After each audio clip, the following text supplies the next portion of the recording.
Arestado naman ang isang wanted person sa ikinasang manhunt operation ng mga otoridad sa kasong frustrated murder sa Lanao del Sur. Ang ulat mula kay Pacho Woman Julian Alibo. Arestado ang isang lalaking wanted sa kasong frustrated murder sa Purukuno, Barangay Amoyong, Wao, Lanao del Sur noong ika-13 ng Pebrero taong kasalukuyan.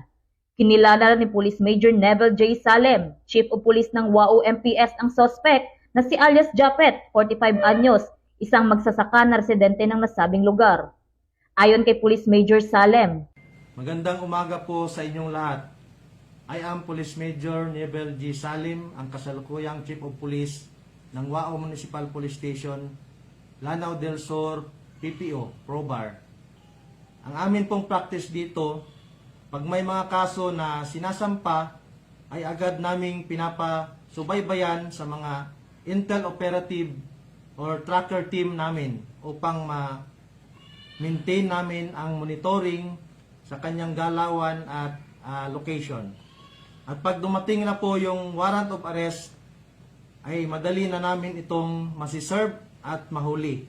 Yun po ang ginagawa namin para ma-immediate at speedy po ang hearing or trial ng kaso at mabigyan kaagad ng hustisya ang biktima. Tip namin ang warrant of arrest niya noong February 13, 2024 at sa araw din pong yon ay na-serve po namin ang kanyang warrant of arrest at nahuli po natin siya. So ito po ang aming best practice upang madali po naming mahuli ang aming mga wanted person. Maaga po kaming nagmo-monitoring at minimaintain po namin ang kanyang mga galaw at location para pag na-release na po ang warrant of arrest ay agad na po namin itong nasiserve.